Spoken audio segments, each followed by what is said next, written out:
नमस्कार दोस्तों, स्वागत है आपका हमारे YouTube चैनल सफल वर्ल्ड में। दोस्तों, आज की कहानी बहुत ही मनोहर है, सो बने रहिए हमारे साथ वीडियो के आखिर तक। दोस्तों, यह कहानी है बरसाना की, जहां राज राजेश्वरी श्री राधा रानी जी का जन्म हुआ था। बरसाना में श्री राधा जी का एक मंदिर है। इसके पास एक सेठ जी रहा करते थे।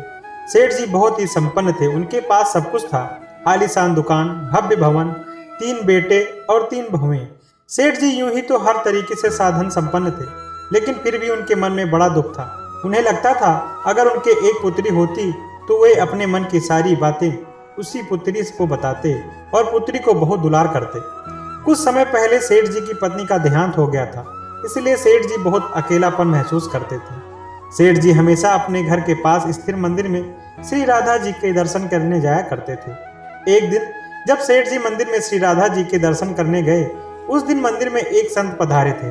सेठ जी को कुछ उदास देख संत जी ने पूछा, उदास क्यों हो बेटा? सेठ जी बोले, महाराज, मेरे कोई बेटी नहीं है, इसलिए मैं उदास हूँ। संत मुस्कुराए और बोले, यदि जीवन में किसी का अभाव है तो उसकी जगह भगवान को बिठा लेना चाहिए। सेठ जी बोले, महाराज, मेरे तो कोई भी बेटी नहीं है, तो मुझे क्या करना चाहिए? संत बोले, अरे सेठ, जब तुम्हें बरसाने का वास मिला है तो तुम बरसाने की बेटी श्री राधा जी को ही अपनी बेटी क्यों नहीं मान लेते? संत की यह बात सेठ जी को बहुत पसंद आई। उसी दिन सेठ जी ने श्री राधा जी का एक बड़ा चित्र मंगवाया और उसे अपने कमरे में लगा लिया। अब तो सेठ जी का जीवन ही बदल गया। वे उठते बैठते सोते जागते श्री राधा जी को अपनी बेटी मानकर उनसे बातें करने लगे। उन्हें अपनी पुत्री को हर बात बताने में बहुत आनंद आता था। सेठ जी की राधा जी में ऐसी लगन लगी कि जब भी वे दुकान जाते तो श्री राधा रानी को भोग लगाकर प्रसाद पाकर ही जाते थे। शाम को लौटते तो राधा रानी को प्रणाम करते, उनसे बातें करते और भोग लगाकर फिर प्रसाद ग्रहण करते और हर समय श्री राधे सा कीर्तन किया करते थे और हर समय प्रसन्नचित्त रहा करते थे। जब भी सेठ जी से कोई उनका परिचय पूछता तो सेठ जी कहते, 3 बहू बेटे हैं, घर में सुख सुविधा है पूरी, संपत्ति भरी भवन में रहनी चाहिए, क्योंकि मजबूरी कृष्ण कृपा से जीवन पथ में आती ना कोई बाधा। मैं बड़भागी पिता हूँ, मेरी बेटी में है श्री राधा। एक दिन सेठ जी के घर में चूड़ी पहनाने वाली मनिहारिन आई। तीनों बहुओं ने बारी बारी से जाकर मनिहारिनी से चूड़ियां पहन ली। श्री राधा जी को लगा कि आज हमारे पिता के घर में चूड़ी पहनाने वाली आई है, तो मैं भी जाकर चूड़ियां पहन लेती हूँ। जैसे ही तीनों बहुएं चूड़ियां पहन कर गईं, श्री राधा जी प्रकट हो गईं। मनिहारिन ने जब राधा जी का स्वरूप देखा तो वह उन्हें देखते ही रह गई। राधा जी बोली, मुझे भी चूड़ी पहनाओ। मनिहारिन ने समझा इनके घर में कोई मेहमान आया होगा। यह सोचकर मनिहारिन ने राधा जी को चूड़ियां पहना दी और चूड़ियों के पैसे लेने के लिए वह सेठ जी की दुकान पर चली गई। मनिहारिन को देखते ही सेठ जी बोले, घर पर चूड़ियां पहनाने गई थी, यह लो तुम्हारे पैसे। सेठ जी ने मनिहारी को हर बार के जितने ही पैसे दे दिए। मनिहारिन बोली, सेठ जी, इस बार मैं ज्यादा पैसे लूंगी। मैंने आपके घर में 3 जनों को नहीं बल्कि 4 जनों को चूड़ियां पहनाई हैं। सेठ जी बोले, हमारे घर में 3 बहुओं के अलावा चौथी कोई नहीं है चूड़ी पहनने वाली। मनिहारिन बोली, यह मैं नहीं जानती, लेकिन मैंने तो चूड़ी 4 को पहनाई है। सेठ जी बोले, कोई बात नहीं, मैं पहले घर में पता करूंगा, उसके बाद तुम्हें पैसे दूंगा। मनिहारिन बोली, ठीक है सेठ जी, आप घर में पता कर लीजिएगा। यह कहकर मनिहारिन चली गई। शाम को सेठ जी घर पहुंचे। उन्होंने घर में मनिहारिन के बारे में पूछा।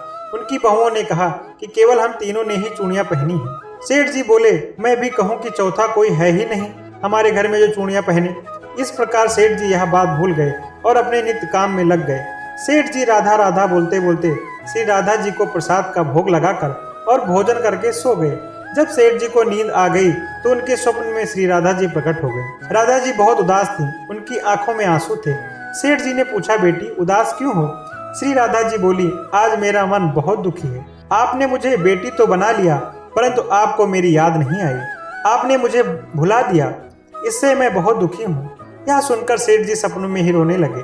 बोले, बेटी मुझे क्षमा कर दो, मुझसे बहुत बड़ी भूल हो गई। सेठ जी तुरंत नींद में से उठ गए और उनकी आंखों में आंसू आ रहे थे। सेठ जी ने तुरंत तिजोरी में से पैसे निकाले और मनिहारिन के घर की तरफ चल दिए। सेठ जी ने मनिहारिन के घर दरवाजा खटखटाया। मनिहारिन ने दरवाजा खोला। सेठ जी, आप इतनी रात को?